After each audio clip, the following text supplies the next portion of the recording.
அருங்காட்சியகம் அமைத்திருப்பது உண்மையை மிக மிக பாராட்டக்கூடிய ஒன்று.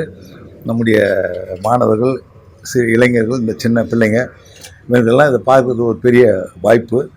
பெரும்பாலும் இப்போ நீங்கள் பார்த்தீங்கன்னா பெரிய பெரிய மேல்நாடுகள், அதாவது வளர்ந்த மேல்நாடுகள் இது மாதிரியான இப்போது இந்த செய்து வைத்திருக்கின்ற பொருட்கள்லாம் பார்த்திங்கன்னா உருவங்கள், அந்த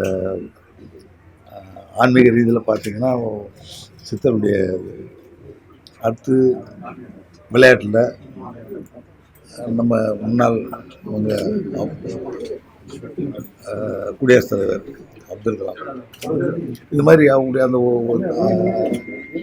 உருவத்தை அந்த கொண்டு வந்திருக்கிற முறை என்று பாராட்டக்கூடிய அது நியூ டெக்னாலஜி சொல்லக்கூடிய இந்த தொழில்நுட்பத்தின் வாயிலாக இந்த மாதிரி பிள்ளைகள்லாம் பார்த்து தெரிந்து கொள்கின்ற அளவிற்கு இப்போ இந்த அருங்காட்சியகம் அமைந்திருப்பது என்பது பாராட்டக்கூடிய ஒன்று. புதுச்சேரியுடைய சுற்றுலா மேம்படுத்த வேண்டும் என்பது அரசுடைய ஒரு எண்ணம். நிறைய சுற்றுலா பயணிகள் வந்து கொண்டே இருக்கின்றது புதுச்சேரி நோக்கி. அதுக்கு ஒரு அமைதியான அழகான ஆன்மீக ஒரு பூமியை நம்முடைய புதுச்சேரி மாநிலம். அது இது மாதிரி கலை அம்சம் பொருந்திய ஒரு நல்ல அருங்காட்சியகம் அமைந்திருப்பது என்பது அந்த மேலும் சுற்றுலா பயணிகளை ஈர்க்கின்ற ஒரு நிலை அமையும். இது மாதிரி நம்ம புதுச்சேரி பொதுவாக சொல்லணும்னா புதுச்சேரி வந்தால் ஒரு நாள் 2 நாள் இருக்க முடியாது. அதனால் இங்கே யாராவது பார்க்கணுன்னா ஒரு நிறைய வேணும் அப்படின்னு சொல்லுவாங்க. நிறைய இடங்கள்லாம் இது மாதிரிலாம் பண்ணிருக்கணும்னு சொல்லுவாங்க. அப்படி பார்க்கும்போது இது அது ஒரு வாய்ப்பு என்னுடைய அரசுக்கு மிகவும் உறுதுணையாக அமைந்த நிலையில் இந்த அருங்காட்சியகம் அமைந்திருக்குன்னு தான் சொல்லலாம். உண்மையை மிக அற்புதமாக நல்ல முறையில் வடிவமைப்பு இருப்பதெல்லாம் பாராட்டக்கூடிய நிலை. அதை அமைத்து கொடுத்து நம்ம நண்பர்களுக்கு அந்த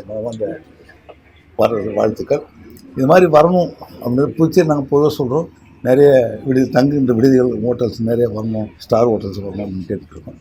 அது மாதிரி எங்களுடைய முதலாளிகள் நிறைய நண்பர்லாம் இது மாதிரி நிறைய விடுதிகளை கட்டுவதற்கு முயற்சி எடுத்து பண்ணிகிட்டே இருக்கிறாங்க.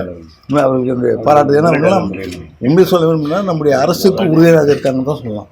இது மாதிரி இருந்தாலும் இப்போது புதுச்சேரி வரவங்க நல்ல தங்குற இடம் இருக்குது, நல்ல உணவு இருக்குது அப்படின்னு சொல்லக்கூடிய நிலையில் இருந்தாலும் சுற்றுலா மேம்படுத்த முடியும், சுற்றுலா வளர்ச்சி அடைய முடியும். அதற்கு உறுதியாக இருந்துகிட்டு இருக்காங்க.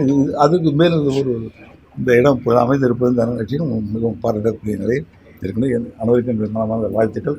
அமைத்து கொடுத்தவர்களுக்கு மிகுந்த நன்றி, மிக்க நன்றி நான் தெரிவித்துக் கொள்கின்றேன். நன்றி.